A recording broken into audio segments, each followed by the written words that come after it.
Las catedrales americanas han tenido una etapa de oro, una etapa de gran florecimiento artístico, generalmente en la época colonial. Cuando las naciones americanas independizan, sepultan todo lo que se hizo en la colonia y lo etiquetan como viejo, atrasado, superado o ajeno. Pero durante el siglo XX se ha entendido que los patrimonios coloniales son tan nuestros como los republicanos. O sea, la riqueza cultural de la colonia nos pertenece y es bueno trabajar en recuperarla. Muchas catedrales en el siglo XX han expuesto sus tesoros coloniales y en lo que se refiere a música, es quizás la mejor música que se puede encontrar en América, está escrita en esa época. Y los fondos son vastísimos. Hay catedrales como la colombiana, por ejemplo, que tienen metros y metros lineales de partituras que recién están empezando a sacarse a la luz y que no se habían tocado desde hacía 200 o 300 años. En nuestro país, las únicas catedrales en las que he notado que hay una recuperación de ese patrimonio es Cusco y Lima. Y en Lima ya hay el peligro de que ha desaparecido un tercio del archivo musical de la colonia. O sea, ya es un problema eso. Afortunadamente hay copias, por ejemplo, sobreviven copias de todo el archivo de Cusco y de todo el archivo de Lima en Chile, debido a que un investigador chileno, Samuel Claro, se tomó el trabajo de fotografiar todos los archivos de América del Sur. Eso es muy loable porque han permitido mantener una copia. Pero eso no es, el que no haya habido antes un estudio no significa que no haya habido música, y en nuestra catedral la hubo. Entonces no ha habido un estudio serio sobre cómo fue, quiénes lo hicieron y qué clase de música se hizo dentro de nuestra catedral. Ese fue mi primer impulso para hacer esta investigación. ¿Y cuál es el nivel que he encontrado en documentación y en facilidad para acceder a ella para un investigador? ¿En qué nivel estamos para investigar? Bueno, estamos muy mal. En primer lugar, porque esta investigación no hubiera sido posible sin la existencia del archivo arzobispal. Y eso sí es un gran logro en recuperación del patrimonio, que el archivo se haya organizado y se haya abierto allá por 1994 de la mano del doctor Alejandro Málaga Medina, que ya falleció. Es un gran aporte a la institucionalidad, a la investigación, a la historia arequipeña. Ya muchos libros se han trabajado allí, pero toda la riqueza del fondo del archivo todavía mucha permanece sin organizar. Hay una parte que yo le llamo el agujero negro, que está sin catalogar, en el cual no me he podido meter. Me he metido en forma esporádica porque no está ordenada. Entonces me encuentro cartas de 1970 mezclado con folios de 1655. Entonces es como correr la lotería. Bueno, ¿y qué voy a encontrar aquí? Y no se ha podido revisar todo, o sea, eso falta. Pero la segunda carencia que tiene nuestro archivo es que no hay una sola partitura de música. Lo único que tiene son los libros corales de canto gregoriano, que son unas cosas inmensas de casi 1 metro de largo por 70 centímetros de ancho y casi 20 centímetros de grueso, de grosor. Están hechos en pergamino, hay un libro de polifonía española, pero las partituras que dejaron nuestros músicos dentro de la catedral casi en su totalidad se han perdido, debido sobre todo a 3 cosas. Primero, al incendio que afectó a la catedral en el siglo XVII, el primero, no el segundo.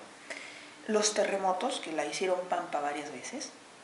Y tercero, porque ha habido descuido y negligencia de nuestra parte en la conservación de los materiales. Ya en el siglo XIX, los mismos maestros de capilla decían, se han perdido las partituras del siglo pasado. Y todo el material del siglo XIX se ha perdido a comienzos y mediados del XX. Entonces, ha sido parte negligencia, no voy a decir de sacerdotes encargados del archivo, sino que no hay una conciencia que nos permita proteger el documento. ¿Qué pasa, por ejemplo, cuando una persona fallece y sus documentos, sus archivos personales son heredados por sus hijos, sus nietos? O lo queman, lo venden al peso, lo desechan. No se dan cuenta o no hay una cultura del cuidado de la herencia, del documento, especialmente el documento que es más frágil. En otros sitios, generalmente cuando muere una persona, sobre todo alguien que ha trabajado intelectualmente, sus archivos, cuando no son compartidos por la familia, se heredan íntegros a colecciones, se pasan a los archivos generales, a las bibliotecas, se donan. Aquí en Arequipa pasa muy poco eso. Entonces, ¿qué encuentro? Por ejemplo, un día estoy de visita en una tienda de antigüedades y veo que una familia ha vendido todas las fotografías de su abuelo. Nadie sabe quiénes son caras ignoradas, no hay nombres en las fotos, no hay, por ahí surge un apellido, entonces esto más o menos es de la familia tal o de la familia cual. pero la gente se deshace de la herencia sin ningún espíritu crítico. Pero digamos, si yo quiero recoger los Polaroids de mis padres o las fotos o otras cosas que generen mis abuelos, ¿a quién se la doy? Ese es otro detalle. Parte de nuestra falta de conciencia con respecto a la preservación del pasado es que no existen muchos archivos. Por ejemplo, no hay un fondo fotográfico antiguo, no hay un centro de documentación musical. Alguna vez me ha pasado, una señora vino una vez con un original de Benigno Bayón Farfán, era una partitura autógrafa. Me dijo, ¿cuánto cree usted que pueda valer? Yo le hubiera podido decir en ese momento 5 soles, pero hasta ahí no me da la desvergüenza, pues, ¿no? Y tampoco me alcanzaba a mí el dinero para comprarle esa partitura. Entonces lo que yo hice, por ejemplo, fue derivarla a la familia, porque los hijos y herederos de Benigno están confeccionando un fondo. Entonces me imagino que llegaría a buen puerto ese detalle. No existe un archivo de investigación genealógica, por más que, por ejemplo, la Iglesia de Jesucristo de los Santos de los Últimos Días, los mormones, tratan de armar un fondo de investigación genealógica. Su religión, su doctrina se los pide. No existe un centro de investigación familiar, un centro de investigación genealógica, no existe el archivo departamental, el archivo municipal histórico no está disponible. Eso sería una gran iniciativa por parte del alcalde, el poder abrirlo y ponerlo en onda, como dicen los jóvenes, ¿no? Pero el archivo histórico municipal es riquísimo, pero nadie lo atiende, está cerrado con llave. El archivo regional está tratando de sobrevivir. Todos los fondos de notarios, de abogados, todo lo que es la vida civil de la ciudad está contenida ahí.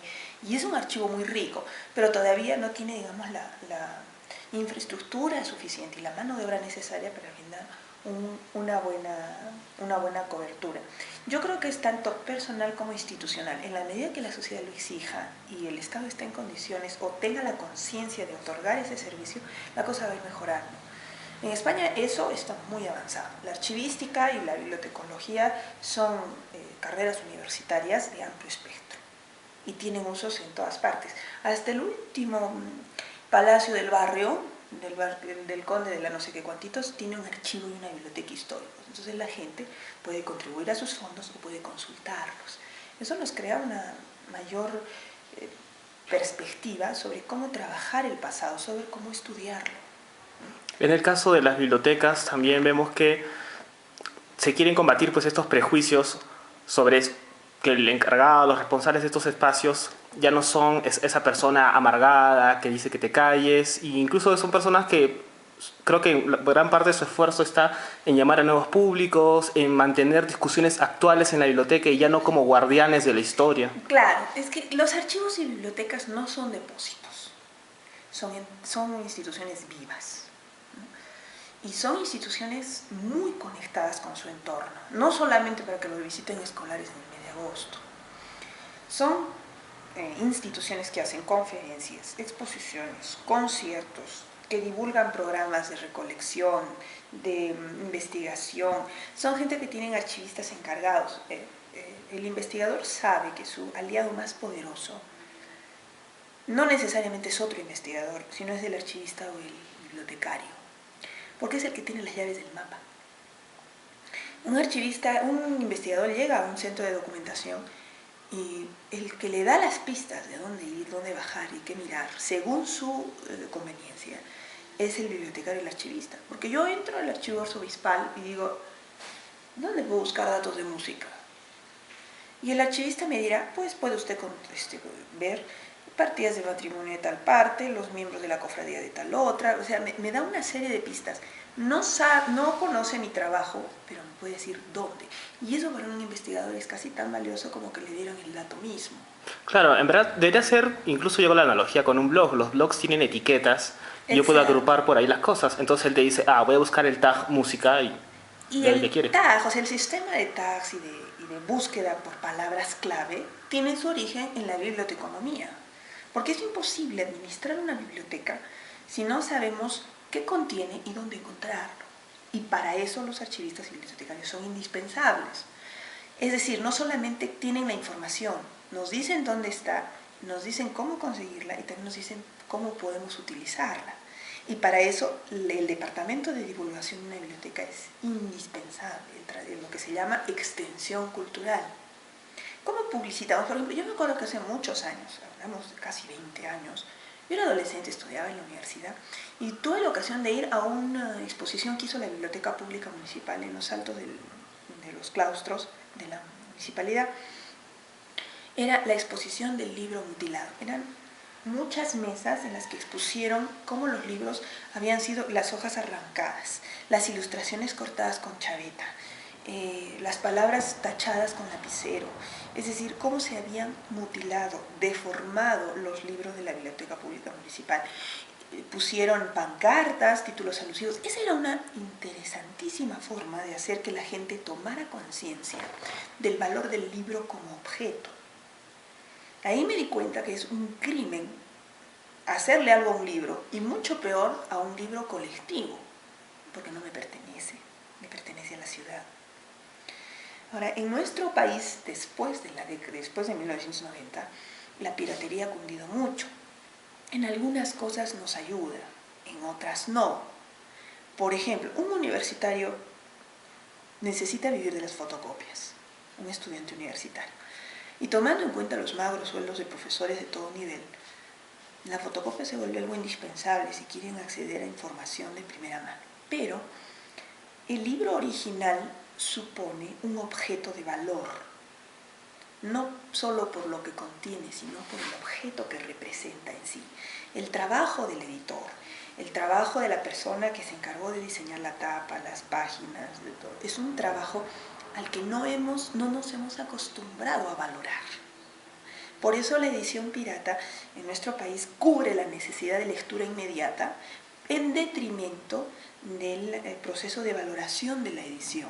Entonces, si vemos un libro, El sueño del Celta, que ahora lo están vendiendo en casi 70 soles, 75 soles, pero lo encontramos por ahí por algunas librerías pirata que en 15, 25 soles, ¿para qué me lo voy a comprar así si existe el libro pirata? Pero hay cosas que denigramos de ese libro, de ese objeto. En el otro lado el papel es más pálido, se abre no sé qué, no resiste el gol. En cambio el otro es un original, y el original tiene un valor agregado. ¿Nuestra sociedad podría comprar originales? Sí, podría hacerlo. Si se abaratan los costos de impresión, por ejemplo, si importáramos menos y produjéramos más. Eso significa mayor apoyo a las editoriales locales, que sí los hay. Fomentar el formato electrónico, del que estábamos hablando el otro día. Pero eso pasa también por una actualización de la tecnología. Habíamos discutido el hecho de que, por ejemplo, en nuestra ciudad no se vende el Kindle. Otra cosa, en ninguno de los moles hay una sola librería. Antes había y ahora ya no lo hay. Vamos a la sección muebles de los centros comerciales y no venden libreros.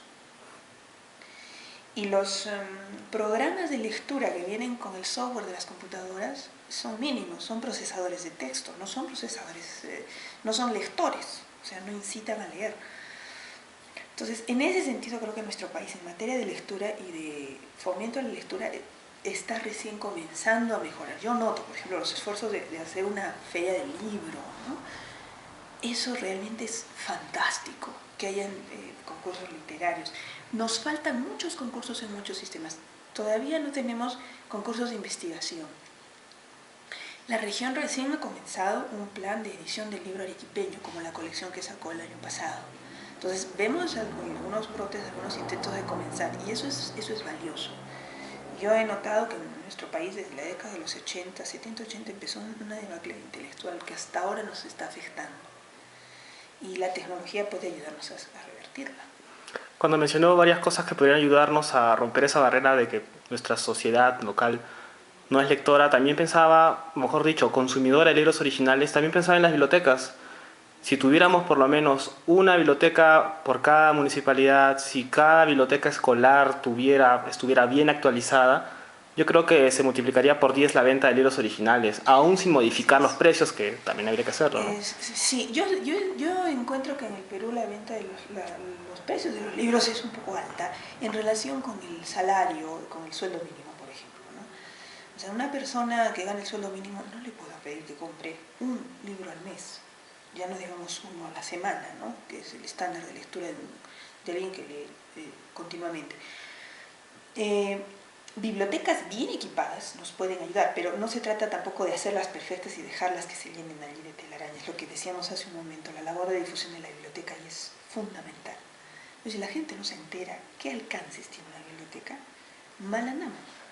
Yo he tenido muchas ocasiones, he trabajado durante 2 años, un poco más, en la biblioteca municipal.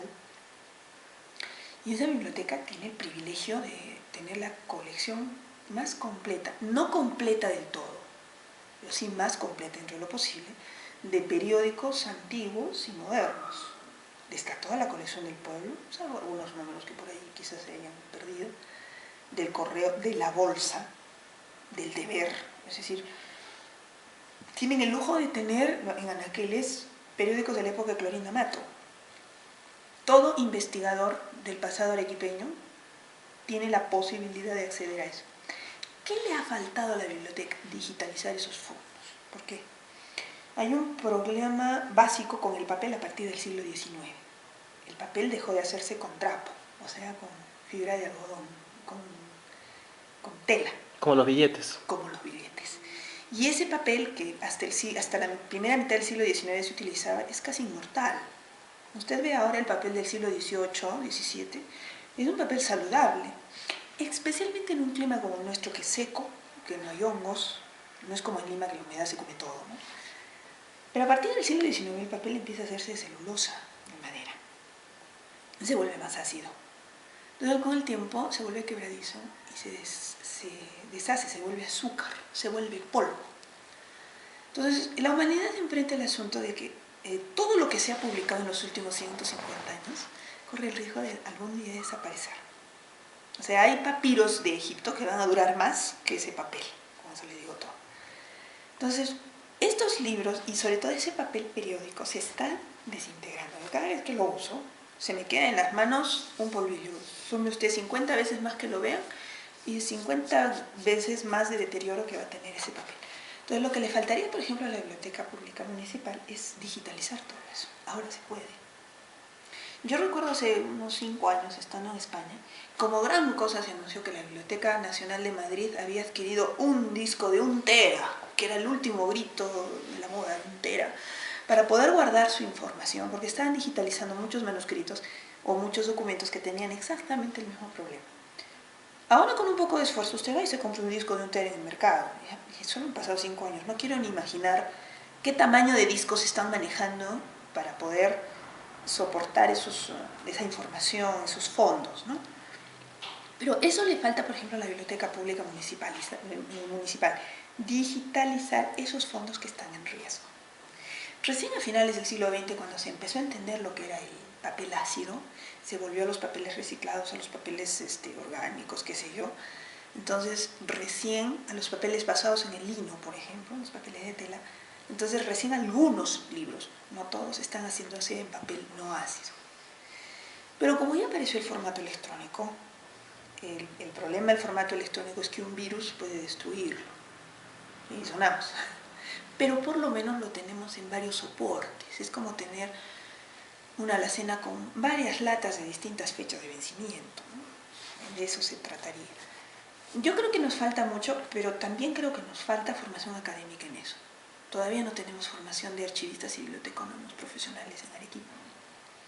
Y tengo entendido que los que se hacen son en Lima, la Biblioteca Nacional y el Archivo General de la Nación forman sus propios técnicos. Eso dice pues bastante de el nivel de rigor y también de innovación, ¿no? De parte de los profesionales, si le podemos decir así, que tenemos acá.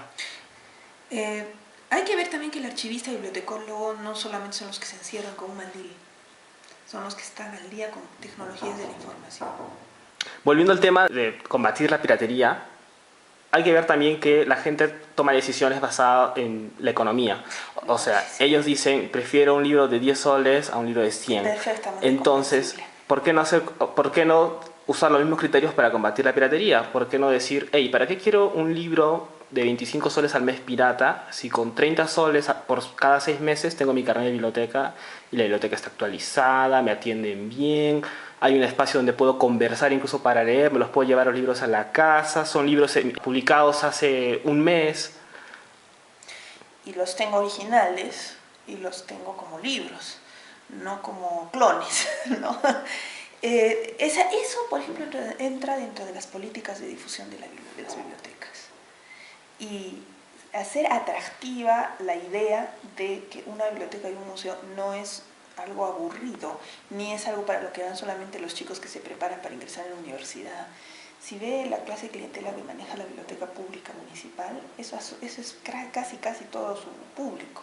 Chicos que a veces son muy pobres para pagar una academia preuniversitaria para comprar textos, entonces van y usan lo de la biblioteca. Y en eso hay que ser creativos. Yo me acuerdo que una película que tenía una propuesta interesante al respecto era Una noche en el museo, la primera parte. La de Ben Stiller. Exacto. El final, cuando todos los neoyorquinos empiezan a venir porque encontraron huellas de dinosaurio, porque vieron videos de cromañones en el techo haciendo fiesta, esa es una política publicitaria interesante, porque le enseña a las personas que el museo no es algo para ver cosas viejas, es algo para aprender lo nuevo. Sé que, por ejemplo, en el Patio Puno se está pensando la habilitación de un planetario, se va a crear un planetario. Eso es fantástico. Va a ser el primer museo de ciencias que tengamos. Si bien hay museos arqueológicos en la ciudad, pues están todos orientados a la visión del pasado. Pero este va a ser el primer museo orientado a la modernidad y al futuro. Y eso es muy importante. Incluso los museos que se orientan al pasado tranquilamente podrían volverse más atractivos si hacen ese diálogo entre el pasado y el futuro. Tienen que ser interactivos. Yo, por ejemplo, alucino con un museo en Tiabaya dedicado a la obra de Pedro Paulet, que nació ahí.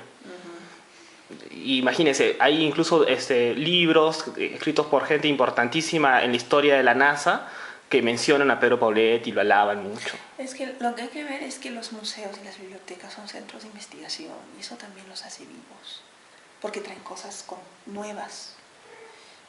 La investigación permanente no es solo cuestión de académicos, es cuestión de todos. Todos estamos en continua renovación, nos reinventamos. Cada cierto tiempo aprendemos algo nuevo, incluso entre cibernautas. El vivir solo significa aislarse y significa empobrecer los recursos, pero cuando empezamos a juntarnos, el de allá me enseña algo que yo no sabía, yo le enseño técnicas o estrategias que no conocía y entre todos podemos funcionar de una forma más eficiente. O sea, la conexión es importante. Y esa forma de conexión social en nuestro país se está perdiendo. En Arequipa, ¿cómo se llama? La interacción social muchas veces, en muchos casos, se reduce al cheleo indiscriminado en las noches. En eso los moles han servido para crear algunos espacios donde la familia puede ir. Por ejemplo, en los parques están enrejados. O se toma o no se va. Algunas veces familias van y juegan y todo, pero en el parque no se hace interacción social, no hay conciertos, no hay festivales de poesía al aire libre, no hay vida en los parques. Los parques están abandonados, enjaulados, encerrados y tristes. ¿Dónde hay más vida? En el patio central de un mall, porque es más seguro. La gente no hace vida social, no hace tertulia. Cuando hace tertulia es con chela en medio. Es algo que nuestra cultura tiene que erradicar. En la interacción social, de visitarse, el hacer música juntos, no tiene que incluir forzosamente una actividad alcohólica. Existen muchas maneras de aprender en sociedad, en conjunto. Y yo creo que eso está en manos de los municipios. Los gestores culturales de los municipios son los que tienen que encontrar la forma de que los espacios citadinos sean más creativos y funcionales para las familias. Pero también hay un asunto del interés en la cultura. Yo le confieso que presenté un proyecto a una municipalidad distrital que tiene un montón de plata en Canon y era un proyecto piloto en el cual solamente les pedimos menos de 500 soles. Me dijeron, no tenemos plata para cultura, me dijo. Y me lo dijo alguien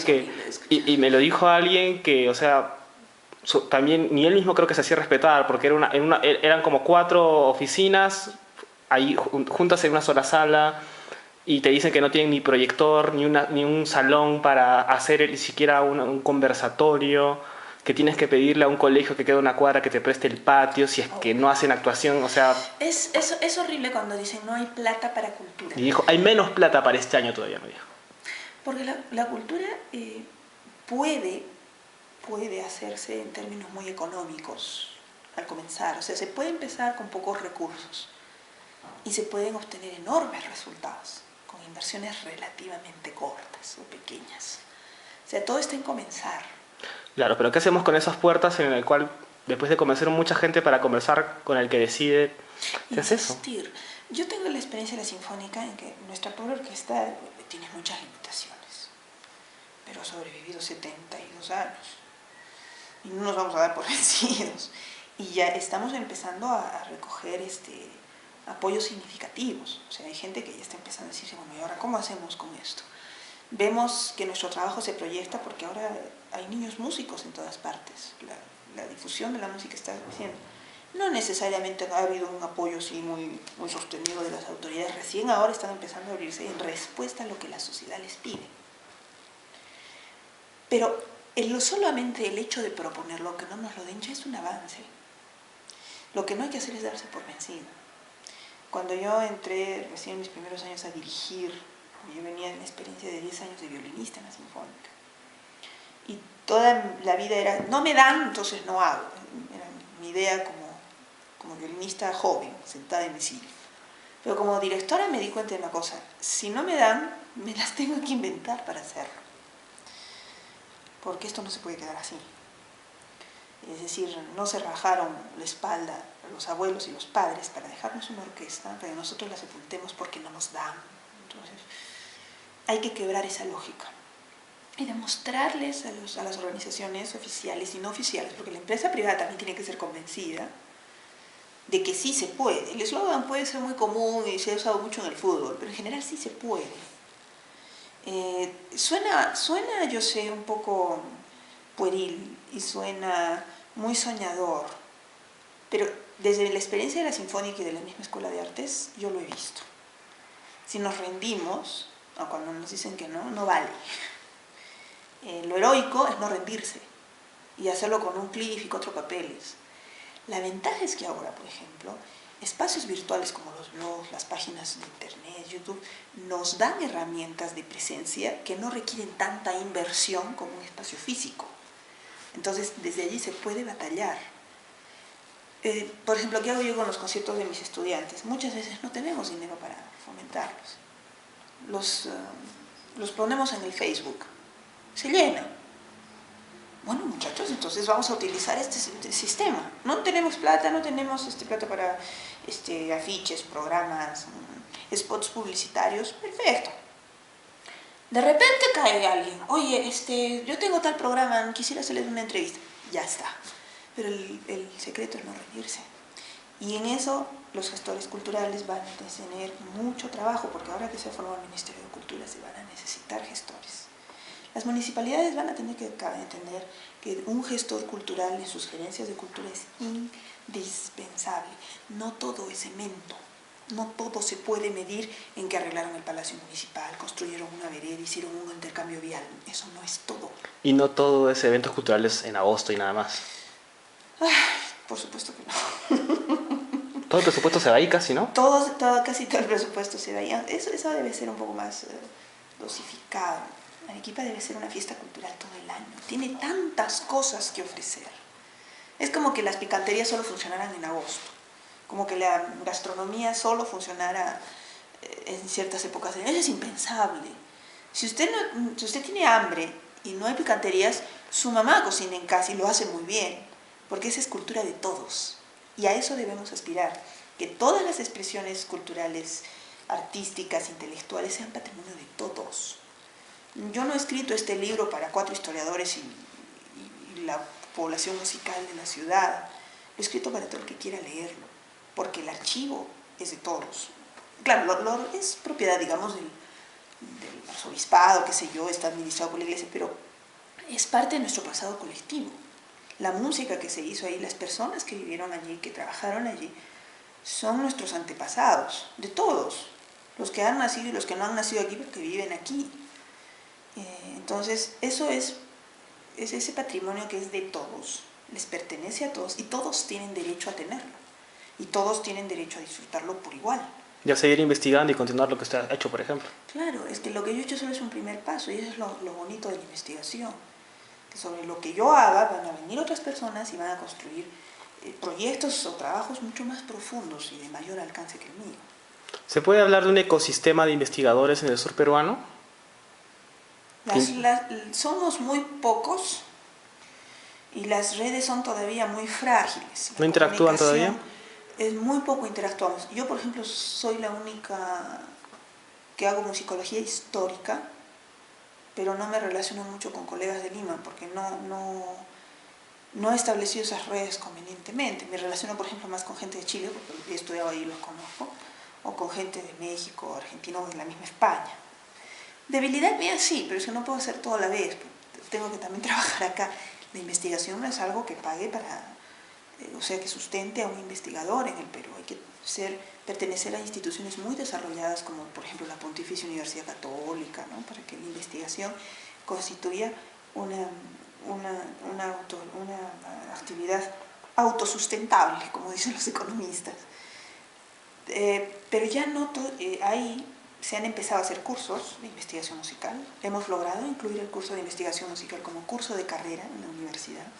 Hay mayor interés y cuando tengo el gusto de enseñar este curso, yo detecto miradas, hay chicos que nacen para eso, entonces se les orienta. Mira, a ti te puede gustar mucho, pero tienes facilidad para la investigación, puedes hacer una maestría aquí, puedes hacer un doctorado acá, puedes gestionar esto, entonces... Así como antes no había violinistas y ahora los hay por todas partes, yo calculo que entre 2 años más, 20 años más, 2 generaciones más, ya habrán más investigadores. Es lo que está pasando con los compositores. Me salto un poco del tema, pero digamos que la idea es la misma, ¿no? Y ya están habiendo compositores en Arequipa, compositores académicos. Son chiquillos de 18, 20, 25 años. Es una maravilla, porque hace 20 años no estaban. No había compositores. Entonces, verlos aparecer para mí es como ver un unicornio, ¿no? ¡Wow! Maravilloso. Y hablando de especies en extinción, sí, somos especie protegida. Pero... ¿Qué podemos encontrar en su nuevo libro? Bueno, el libro no tiene partituras, que va a ser la primera gran desilusión, pero tiene varias cosas que me parece que son provechosas. En primer lugar, he podido hacer un estudio sobre el espacio físico adentro de la catedral y hemos descubierto la existencia del coro catedralicio, semejante al que tiene, por ejemplo, la Catedral de Cusco.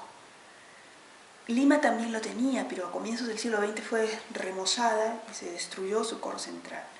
Este coro era una especie de caja de resonancia, hecho completamente de roble tallado, con hermosas aplicaciones, era un recinto enorme, cerrado con una reja de hierro forjado, que Cateriano la describe muy bien en sus crónicas, en la cual participaba el coro de sacerdotes, donde estaba el órgano, y también el coro de seglares con los ministriles. Entonces, esto nos da una idea de que la apariencia interna de la catedral era muy distinta de como la conocemos ahora. En segundo lugar, el libro proporciona nombres de maestros de capilla, que generalmente eran los compositores, de los organistas, de los cantores y de los tipos de instrumentista que había dentro de la catedral. Conforme fue cambiando la forma de hacer música, se fueron sustituyendo instrumentos. Empezamos con chiribías, sacabuches, cornetas, luego pasamos a las arpas, las tiorbas, los discantes o guitarras, o sea, se utilizaban guitarras dentro de la catedral, los violines, las flautas, y los últimos instrumentos que entraron fueron los clarinetes y los cornos, ya en el siglo XIX. Luego el libro nos da, que creo que es muy importante, nos da el repertorio y cómo se usaba dentro de la catedral, qué música se tocaba, qué días del año, con qué de qué lineamientos se guiaban, cómo era la música en Semana Santa, qué ceremonias se hacían en Semana Santa, en Corpus Christi, en Navidad, que algunas han permanecido en Arequipa hasta la década de 1970, porque nuestra ciudad ha sido muy conservadora y la reforma conciliar de la misa y de las costumbres eclesiales recién llegó aquí a finales del siglo XX, en 1972. Entonces, hasta esa época, muchas cosas que se hacían en nuestra catedral eran coloniales. Y eso se ha ido perdiendo. Ese conocimiento de ese ritual antiguo se ha ido perdiendo. ¿Pero se perdió porque dejó de hacerse así a secas o evolucionó a otra cosa? No, dejó de hacerse. Muchas cosas fueron consideradas heréticas. Bueno, el nuevo Concilio Vaticano II las consignó así, las definió como no útiles, no necesarias al ritual moderno. Entonces las prohibió de cuajo. Wow. pero esto forma parte de una tradición popular que de repente se vio que no se hacía y entonces se fue perdiendo de la memoria. Yo cuando por ejemplo hablo sobre la ceremonia de la reseña, que es una ceremonia que contaba con música propia y que se hacía con banderas y con grandes procesiones de capas pluviales y donde era una ceremonia de canónigos, pero asistía todo el público y se hacía entre 3 y 4 veces en cada cuaresma. Esta reseña todo el mundo me la cuenta, pero todo el mundo me da pequeñas inexactitudes porque la memoria colectiva está empezando a variar. Entonces me fue muy difícil reconstruirla y me ha sido muchísimo más difícil encontrar la música originaria. Y esas cosas valen la pena porque significó mucho para nuestros abuelos, nuestros bisabuelos. La reseña era una ceremonia a la que había que asistir y el que no estaba quedaba muy mal, ¿no? Y la gente iba tanto para ver escenificada toda la ceremonia, porque tenía un recurso teatral muy peculiar, como para oír la fabulosa música que se oía, que fue compuesta por un compositor arequipeño, y que esa música está prácticamente desaparecida. Por ahí sobreviven resquicios y recuerdos. Otra cosa que también tiene el libro es que explica por qué se forma la capilla, cuál es su constitución y por qué desaparece. Y en eso le puedo dar un adelanto. Nuestra catedral siguió siendo colonial en sus usos, costumbres y servicios, hasta que en 1881, en plena guerra con Chile, el Estado estaba quebrado. No había dinero. Y los canónigos y algunas partes de la renta de la catedral provenían directamente del Estado. El Estado les pagaba sueldo a los canónigos de todo el país, no solamente de Arequipa. ¿El concordato o otra cosa? El concordato.